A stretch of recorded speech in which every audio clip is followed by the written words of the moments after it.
entonces del sacrificio de Jesús por nosotros, para nosotros. Una muerte terrible, una muerte cruel. Y hay un versículo clave que nosotros los cristianos tenemos casi siempre en nuestra boca, que casi todos conocen. ¿Cuál es? Juan 3:16. Porque de tal manera amó Dios al mundo que ha dado a su Hijo unigénito para que todo aquel que en él cree no se pierda, mas tenga vida eterna. Ese es un versículo clave, así que espero que esté resaltado en su Biblia. Y si no es su Biblia, cómprese una, ya es hora. Porque de tal manera amó Dios al mundo que ha dado a su Hijo unigénito para que todo aquel que en él cree no se pierda, mas tenga vida eterna. Ese versículo es el estandarte de los cristianos.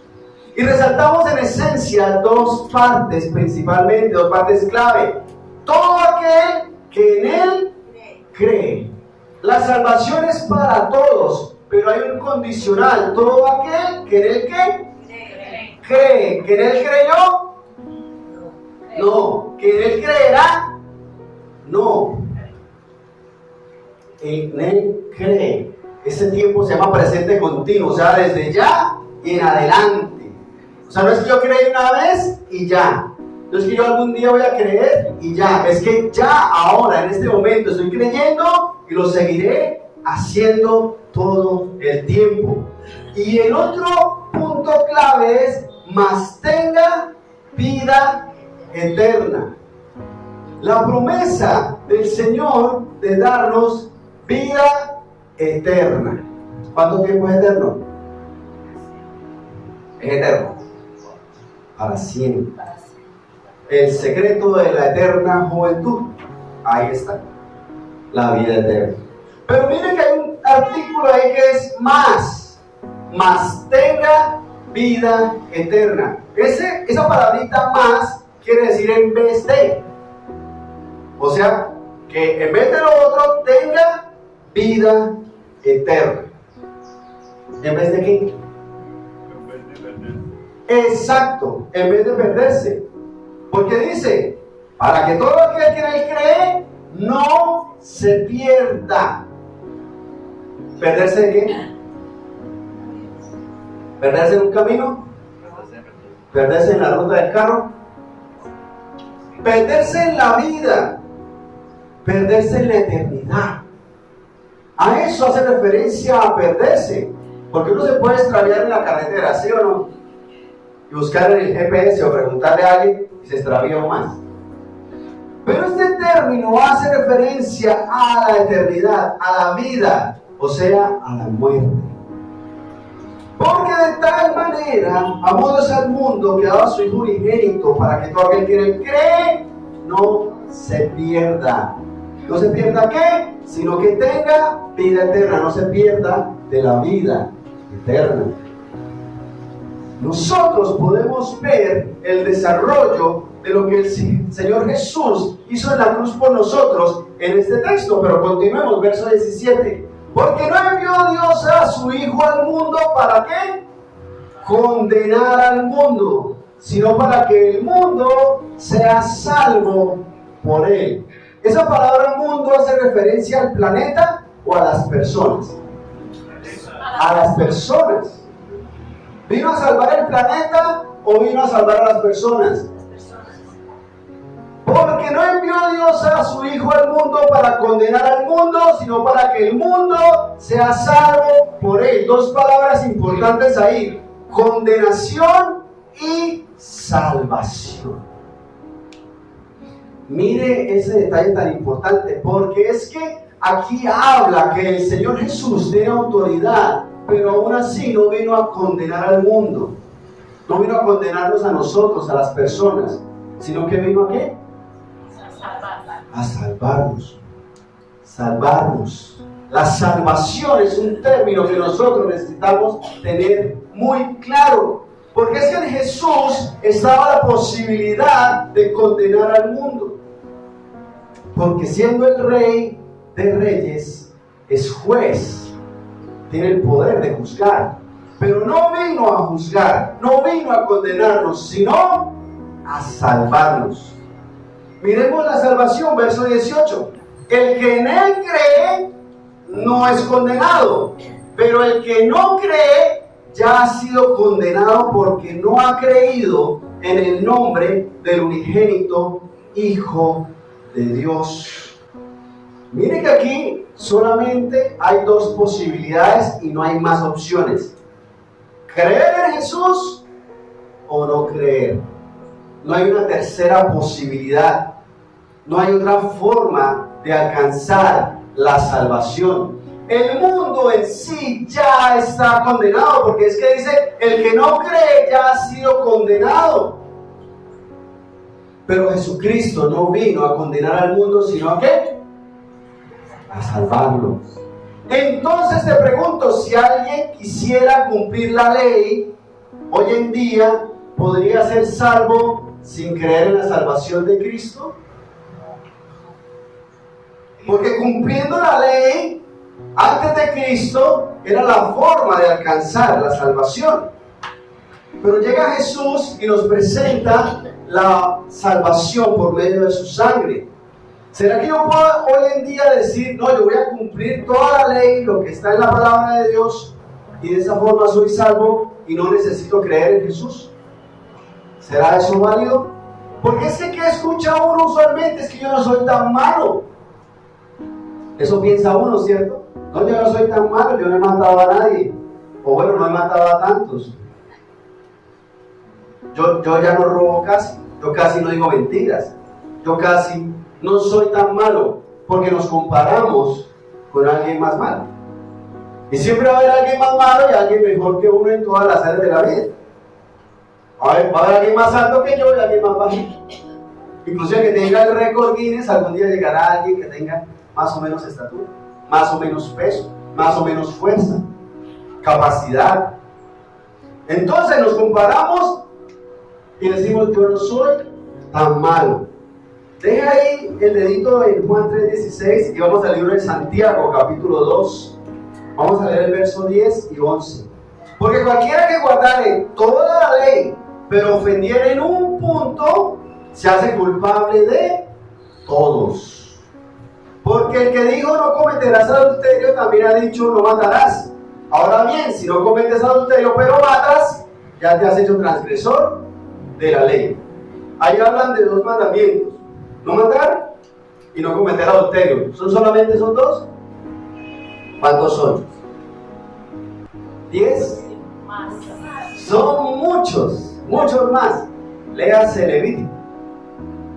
Los primeros 5 libros de la Biblia tienen el término de la ley, pero hay muchos más mandamientos. Y nosotros podemos ver que usualmente la persona promedio dice, yo no soy tan malo, pero ese término lo usa es para justificar sus malas acciones. Yo no soy tan malo como este, pero sí soy malo, pero no tan malo. Y creemos que con ese juicio nosotros podemos llegar delante de Dios y decirle, Dios, pero yo no soy tan malo. Sí, he pecado, pero no soy tan malo. Pero aquí su palabra dice que el que ofendiera en un punto se hace culpable de ¿cuántos? De todos. De todos. O sea que si yo pequé en una cosa, es como si hubiera pecado en todo.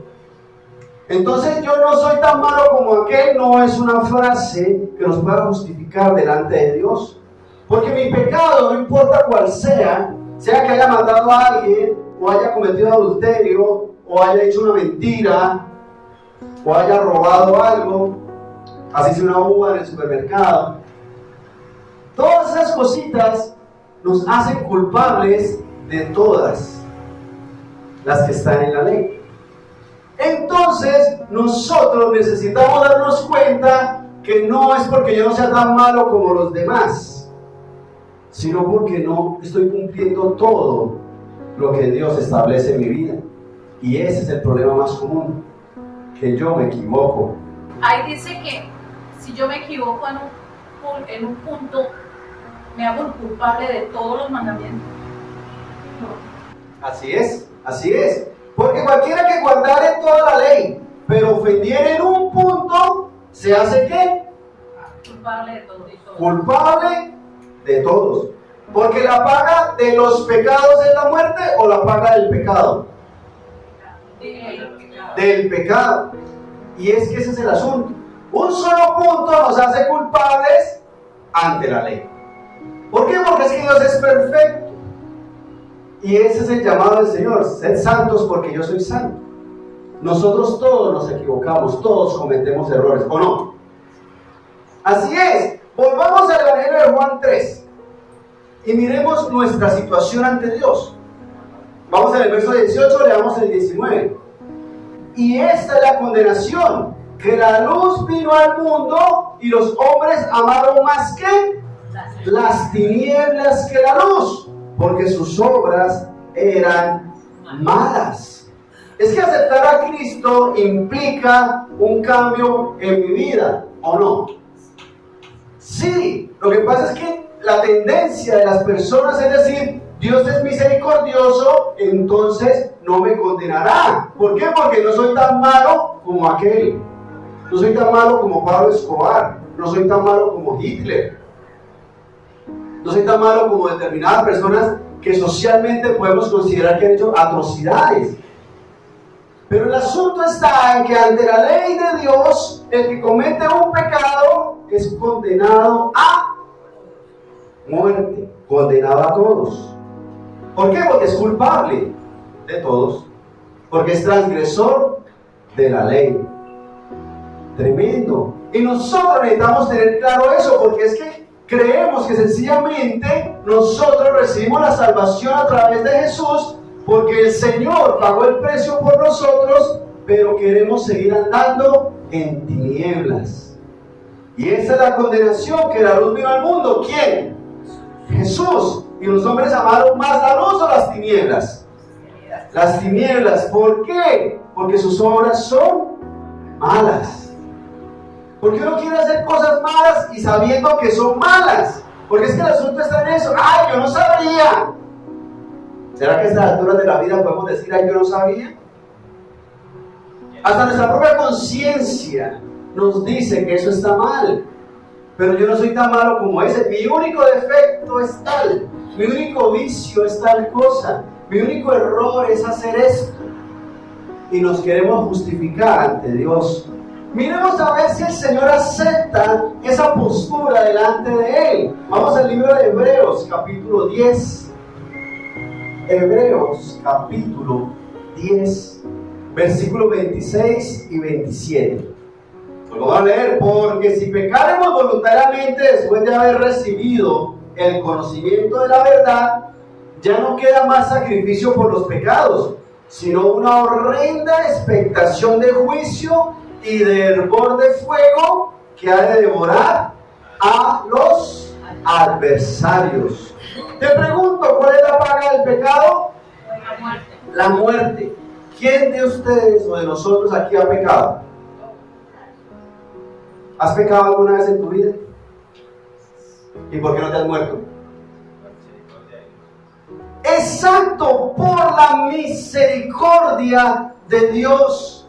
Porque es que en la misericordia de Dios nos movemos hacia el arrepentimiento. Porque el Señor ha tenido misericordia de nosotros, es que hoy estamos vivos. ¿Pero para qué? ¿Para que sigamos pecando? No, porque la paga del pecado es muerte. La misericordia de Dios es para que nos movamos a hacer lo correcto y no pecar más. Como Jesús le dijo a la mujer: vete y no peques más. Jesús le dijo: ni yo te condeno, vete y no peques más. Eso está en Juan 8:11. El asunto está en que si nosotros queremos persistir en el pecado, ya es algo desde el corazón. Sé que es malo y no solo lo hago, sino que quiero hacerlo. Y esa es la conducta común en el ser humano. Y la misericordia de Dios nos ha alcanzado a tal punto que hoy no nos hemos muerto. Pero merecíamos habernos muerto por una mentirita. Es que si usted sale con la chocolatina del supermercado así, pasitico, o de pronto lo vio el que estaba vigilando, lo lleva bien, se lo lleva por allá a una oficina. Yo digo eso porque me han contado, ¿no? Y lo dejan allá. Ah, qué voz, dice uno. Pero si fuera el juicio de Dios en ese instante, usted no lo llevan a una oficina. ¿Lo llevan a dónde? Al hueco, al cementerio, y de ahí al infierno. Tremendo. Así es el asunto con el Señor. La paga del pecado es muerte. Y es que el asunto está en que nosotros debemos tener claro que esa misericordia que nos ha alcanzado en el Señor no es para seguir haciendo lo malo, sino para irnos corrigiendo. Porque el Señor sabe que somos débiles y que cometemos errores y que necesitamos aprender de Dios, pero tenemos que ir andando en ese camino. Porque es que yo quiero hacer lo malo y ese es el problema. Porque el asunto está en que para Dios es muy importante tanto la acción como la intención. Si usted se roba algo para regalárselo a alguien que tiene hambre, está haciendo bien. Pero si la intención es buena, pero la acción es mala. Lo mismo sucede al revés. Si yo tengo una buena acción, pero la intención es mala, también es malo. Yo le quiero llevar ese mercado a los pobres, pero para que me vean. Digan, ay, tan bueno que soy, me den más likes. ¿Eso es correcto delante de Dios? Tampoco. Para Dios es importante tanto la acción como la intención. Ambas deben ser buenas. Si la intención es buena, la acción también debe ser buena. Pero si la intención es buena, pero la acción es mala, no es correcto.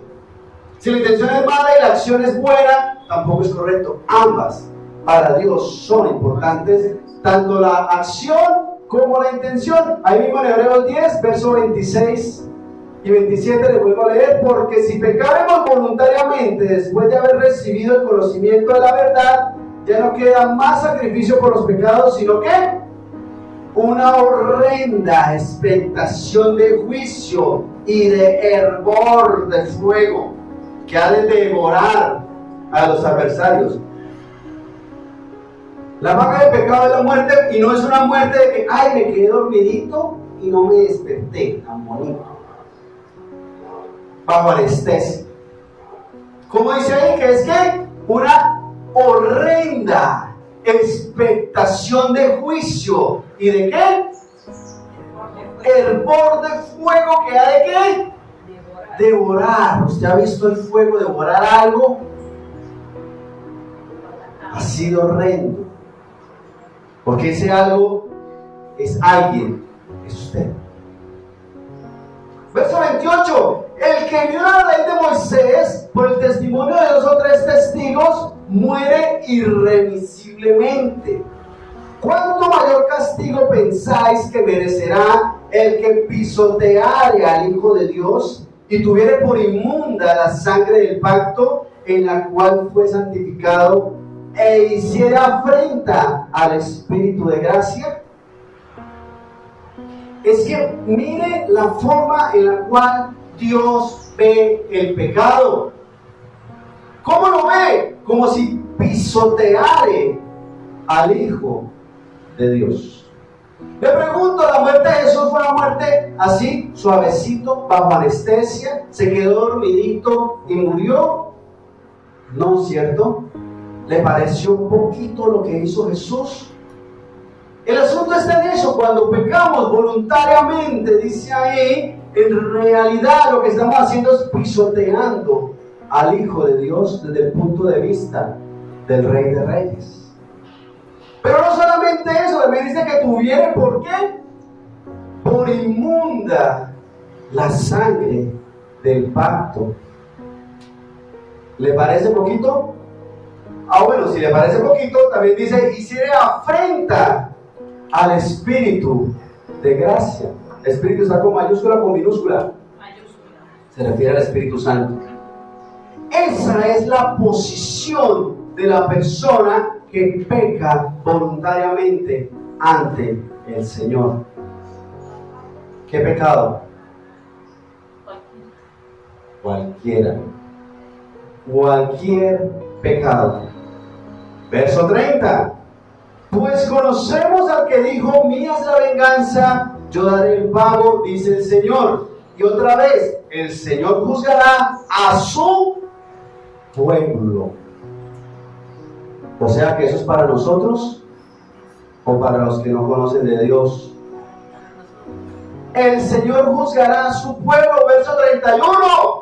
Dios es amor. No. Dice: horrenda cosa es caer en manos del Dios vivo. Le pregunto, ¿Dios castigará a Pacitico? Según lo que acabamos de leer. Entonces te pregunto, ¿la salvación en Cristo es más fácil que cumplir la ley?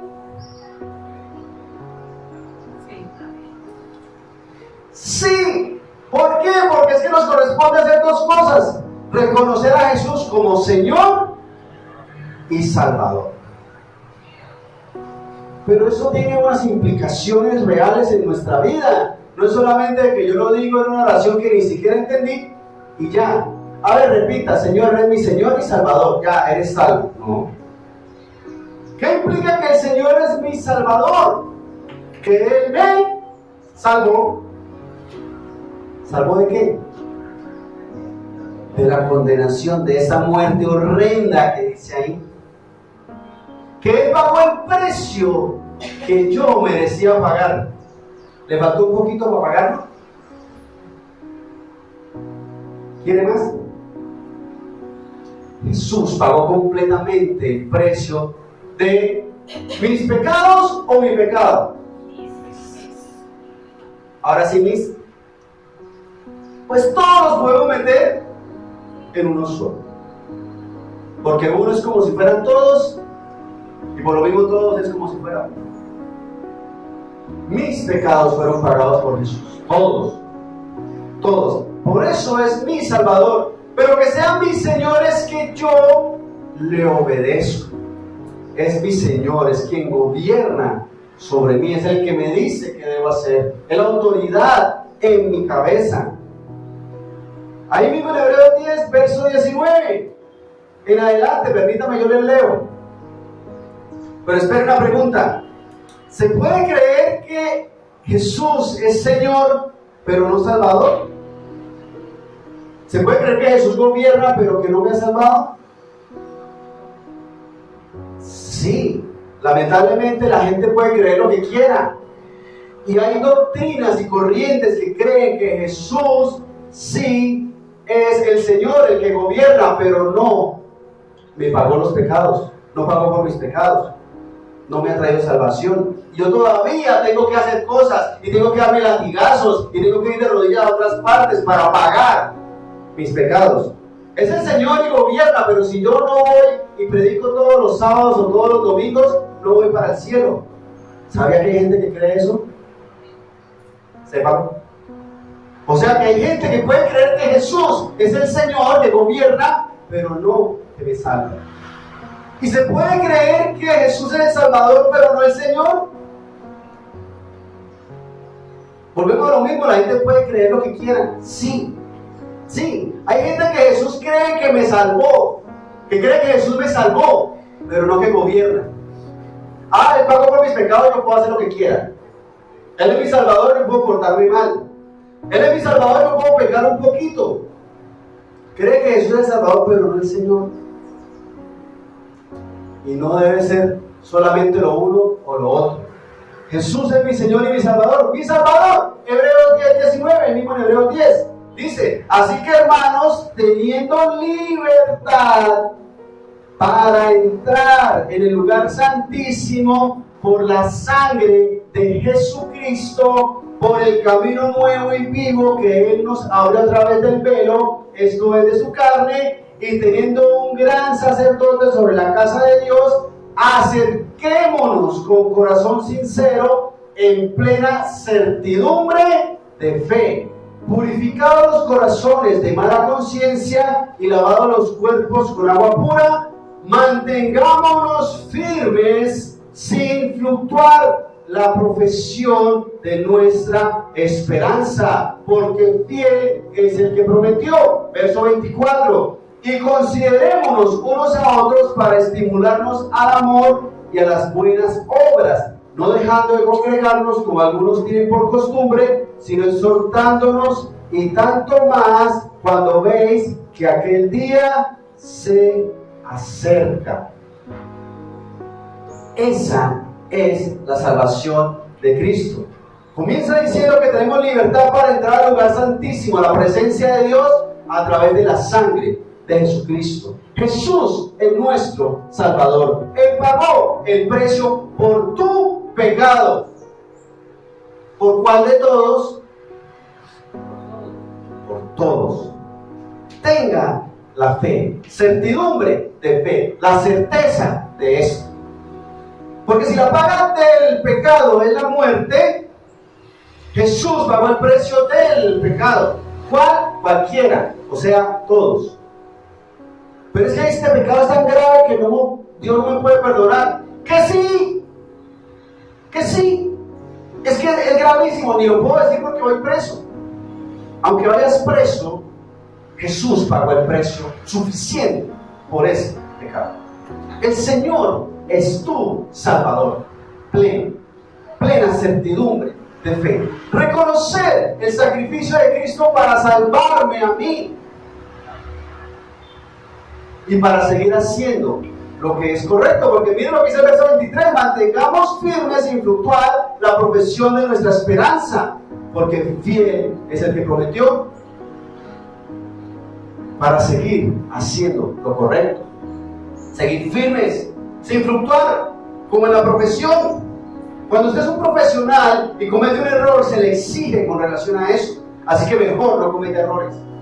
Si un arquitecto, un ingeniero hace un error de cálculo y el edificio se cae, es responsable. ¿Por qué? Porque no es un aprendiz, es un profesional.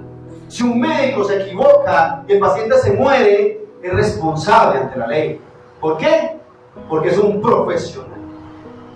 Ahora, no, pero yo no soy profesional. ¿Cómo que no? Acerquémonos con corazón sincero en plena certidumbre de fe. Verso 23, mantengamos firmes sin fluctuar la profesión de nuestra esperanza. Somos profesionales ante el Señor. Profesionales en nuestra vida, en nuestra fe, en el caminar con el Señor. Necesitamos reconocer que Jesús es el Salvador porque Él pagó el precio por ti y por mí. ¿De qué pecado? De todos los pecados. O sea que Jesús es mi Salvador. Pero también es mi Señor. Capítulo 10 también, pero el libro de Romanos. Romanos capítulo 10, verso 9 en adelante. Que si confesares con tu boca que Jesús es ¿qué? ¿Es qué? El Señor. Que si confesares con tu boca que Jesús es ¿qué? El Señor. El Señor. Que si confesares con tu boca que Jesús es el Señor y creyeres en tu corazón que Dios levantó de los muertos, serás salvo. Porque con el corazón se cree para justicia, pero con la boca se confiesa para salvación. Pues la Escritura dice: todo aquel que en Él creyere no será ¿qué? Avergonzado, porque no hay diferencia entre judío y griego, pues el mismo que es Señor de todos es rico para con todos los que le invocan. Porque todo aquel que invocar el nombre de ¿quién? Del Señor será salvo. Reconocer la autoridad de Cristo, tanto para salvarnos como para bendecirnos, como para nosotros obedecerle, porque Él es nuestro respaldo. Verso 14: ¿cómo pues invocarán a aquel en el cual no han creído? ¿Y cómo creerán en aquel de quien no han oído? ¿Y cómo oirán sin haber quien les predique? ¿Y cómo predicarán si no fueren enviados? Como está escrito: cuán hermosos son los pies de los que anuncian la paz, de los que anuncian buenas nuevas. Verso 16: mas no todos obedecieron al evangelio. Pues Isaías dice: Señor, ¿quién ha creído a nuestro anuncio? Verso 17: así que la fe es por el oír, y el oír por la palabra de Dios. Nosotros necesitamos tener claro que Jesús también es nuestro Señor. ¿Por qué? Porque es que hay que invocar el nombre del Señor. Todo aquel que invocar el nombre del Señor será salvo. ¿Será porque lo dice de dientes para afuera? Jesús es mi Señor. Y ya con eso se es salvo. Porque lo cree y le obedece. Porque sale del corazón. Ese es el aspecto fundamental en el cual nosotros debemos estar totalmente claros. Que si cometo un pecado soy culpable de todos, pero que Jesús pagó el precio por mí. Pero también Jesús es mi Señor y por eso yo debo andar profesionalmente, firme, sin fluctuar, derecho, teniendo claro que cualquier pecado ante el Señor es igual. Es como pisotear a Jesucristo, tener inmunda su sangre, enfrentarse al Espíritu Santo. Nosotros tenemos esa postura ante el Señor. ¿Somos salvos por la gracia de Dios? Sí. ¿Por la misericordia de Dios? Sí. ¿Jesús es mi Salvador? Sí. Pero también es mi Señor. Y debo obedecerle, hacer lo correcto para Él. Portarme bien. ¿Cuándo? Siempre. Siempre. ¿Somos propensos a equivocarnos? Sí. Cuando uno acepta a Cristo de una vez se vuelve santo y le sale aureola. No. Alitas. Tampoco. ¿Será que podemos pecar? Lamentablemente sí, ese es el problema, que podemos pecar. Si no fuéramos capaces de pecar no tendríamos problemas. Pero eso nos invita a nosotros a que estemos muy pendientes. Porque es que una cosa es que yo me resbale y me caiga y otra cosa es que yo me bote al lodo. Y eso es lo que hace la diferencia en la misericordia del Señor. Porque el Señor tiene misericordia, pero si yo estoy dando pasos. Porque si Dios tiene misericordia, pero yo estoy caminando hacia el infierno, tenga la certeza que su juicio no será pacífico.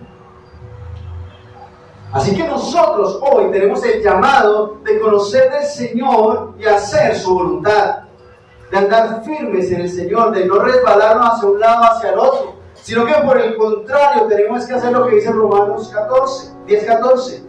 ¿Cómo pues invocarán a aquel en el cual no han creído? ¿Hemos creído en el Señor? Debemos andar conforme a Él. ¿Y cómo creerán en aquel de quien no han oído? ¿Hemos oído del Señor? Debemos andar conforme a Él. ¿Y cómo oirán sin haber quien les predique? ¿Nos han predicado del Señor? Entonces debemos andar como Él dice. ¿Y se acaba ahí la tarea? Somos nosotros quienes debemos llevar ese mensaje a otras personas. Porque sabía que hay gente que está muriéndose de dolor, de angustia y de tristeza por un pecado que cree que no tiene perdón. Y también está el que cree que eso no pasa nada. ¿Conoce a alguien así? ¿Fuimos nosotros mismos así alguna vez? Ese es el asunto. Necesitamos darnos cuenta que nosotros también fuimos así. Eso no pasa nada.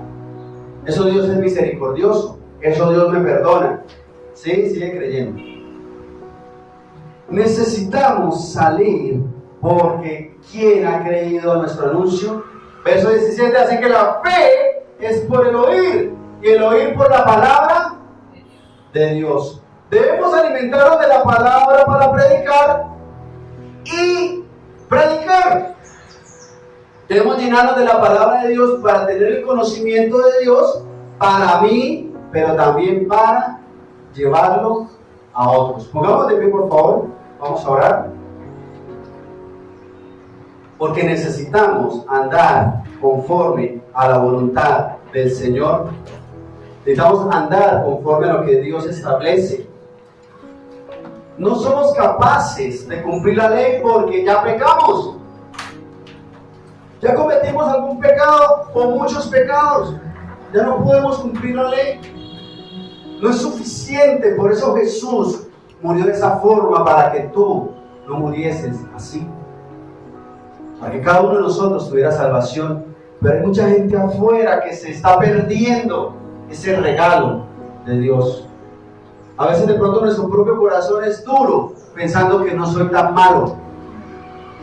O pensando que son pecados pequeñitos. Oremos, Señor Dios Santo, Rey de los cielos, ante tu presencia en este momento queremos darte la alabanza y la adoración, Señor Jesús, porque pagaste el precio en la cruz por mí. Dile, Señor, gracias porque pagaste el precio de todos y cada uno de mis pecados, Señor.